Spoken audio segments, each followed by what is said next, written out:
que é a história de Lúcifer? E é mesmo aquela que ele era um anjo invejoso e desejou ser Deus?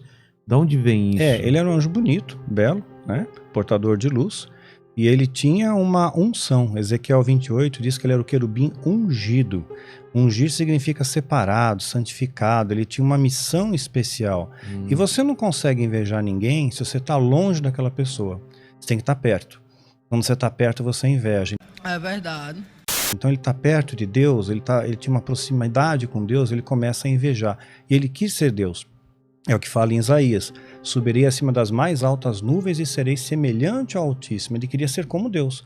Ao querer ser como Deus, ele é expulso. Porém, ele conseguiu arrastar a terça parte dos anjos com ele.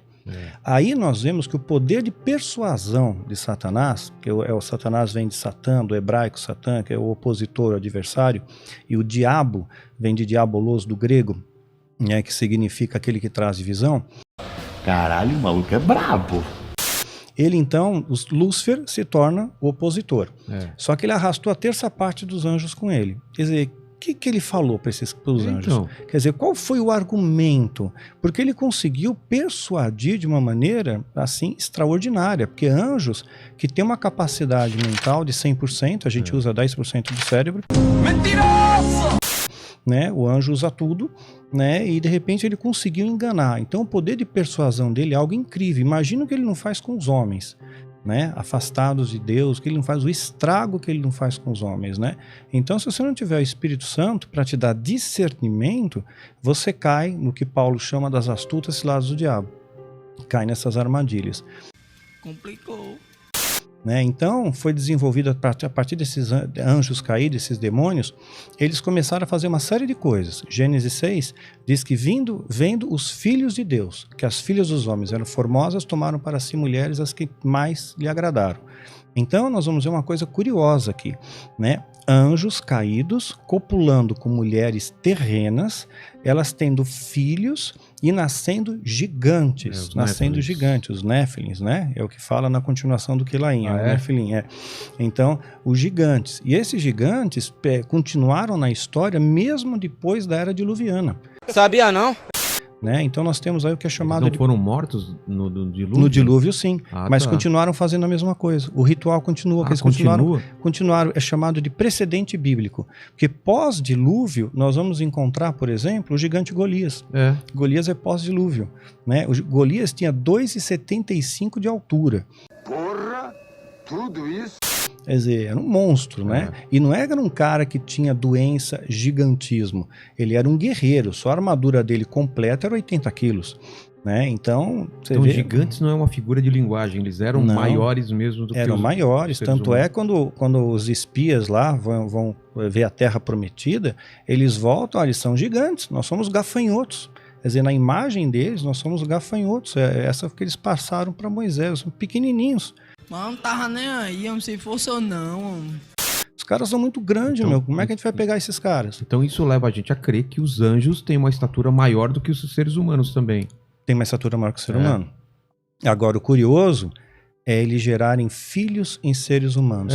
O demônio se multiplica? Não, então.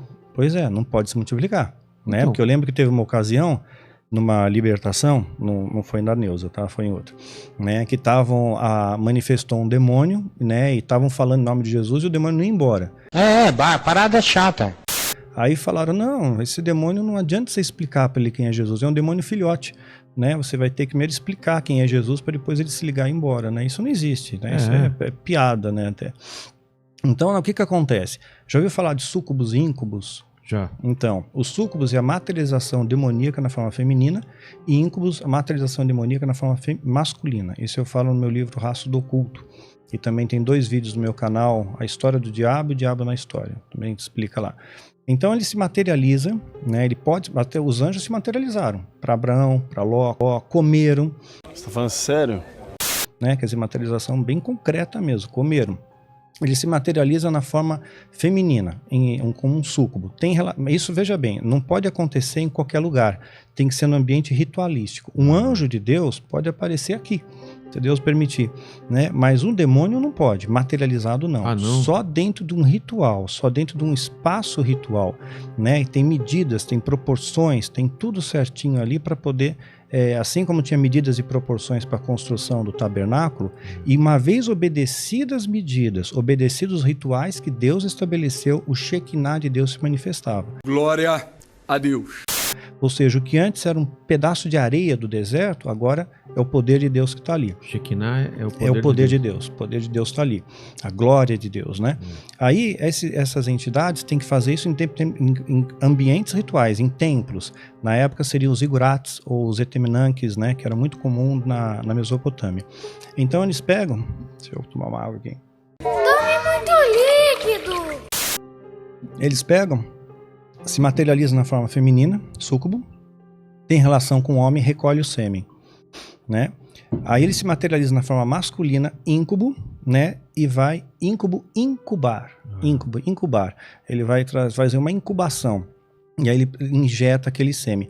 Porém, a célula germinativa, ela foi carregada com uma espécie de energia, porque essas entidades têm uma energia, né? Na falta de uma palavra mais adequada, vou usar energia mesmo. Tá bom. Né? Então imagina que a energia atômica ela pode causar mutação na pessoa, né? Em animais e até em árvores, né? Então uma mulher grávida não pode tirar um raio-x, né? pode comprometer a formação do feto. Então essa energia radioativa pode comprometer, pode deformar o nosso DNA. Então essa energia dessas entidades, quando eles transportam a célula germinativa, eles corrompem isso e aí vai nascer uma anomalia. Complicou. Né? Não vai nascer um bebê normal, vai nascer os gigantes. Que a Bíblia diz que eram varões de grande renome, pelos feitos que eles faziam e tudo mais, né? Então são alguns feitiços de alta magia que já remontam desde a época da Mesopotâmia. Isso é antigo, os sumérios tinham, os acádios tinham, os egípcios, os astecas, incas, maias, né? Machu Picchu, isso está pelo mundo inteiro. Os caras chamavam de semideuses, né? Devia ter várias denominações. Exato, essa ideia mesmo, semideuses. Filho dos deuses, né? Com as mulheres. Com as mulheres. Ah, bom, então assim sim. Exato. E isso então não foi interrompido com o dilúvio. Mas não. O dilúvio, a intenção do dilúvio era interromper isso e outras coisas. Era né? acabar com tudo, né? Só que eles continuaram fazendo. Por isso que teologicamente a gente chama isso de precedente bíblico. É algo que continuou ocorrendo e a gente vê evidência disso.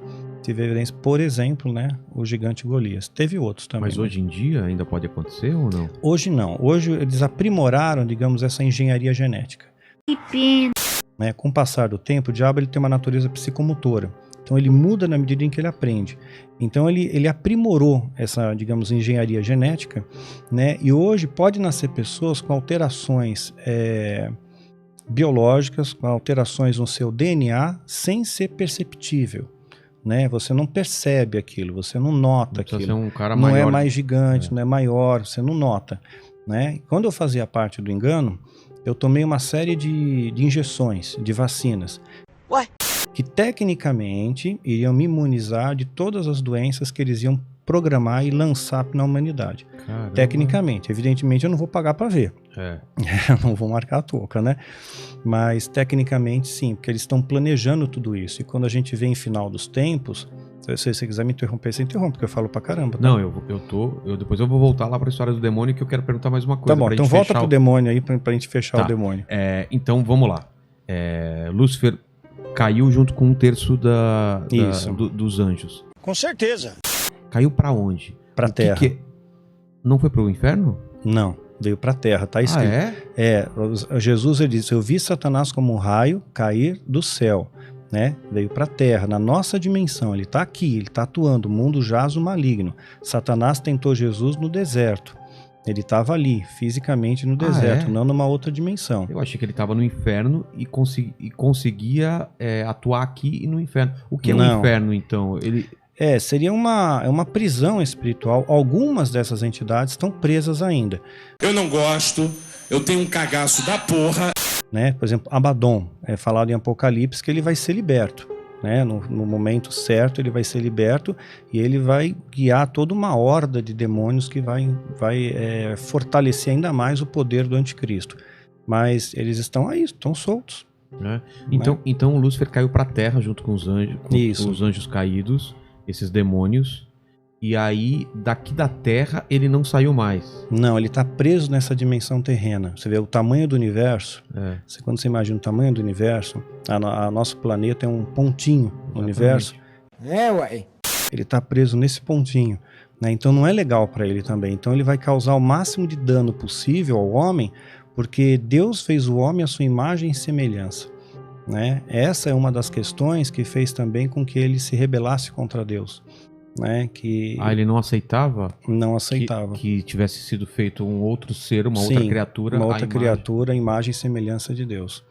Então, tem uma série de vertentes aí que a gente pode estar explorando. O que a gente tem que os anjos não tinham? Olha, acho Por que a gente é chamado que a gente é feito a semelhança de Deus, sendo que os anjos eram seres, na teoria, mais perfeitos, mais elevados do que a gente? O que a gente se diferenciava desses anjos? Eu acho que a gente consegue hoje ter o Espírito Santo. Antes o Espírito Santo estava sobre os profetas. Hoje está em nós. E Lúcifer, ele inferia isso muito rapidamente. É um ser inteligentíssimo, né? Então ele consegue antecipar, puxa vida, né? O Espírito Santo, eles vão ter acesso ao Espírito Santo. Eu não tenho acesso à Trindade, eu tenho acesso a Deus. Eu ia fazer o quê? Mas eu não tenho acesso ao Filho, eu não tenho acesso ao Espírito. Né? Então são atribuições que Deus deu para o homem. Você não vai encontrar o demônio tendo acesso ao Espírito Santo, porque é santo, ele não tem permissão, né? Então ele não tem essa plenitude que nós temos hoje.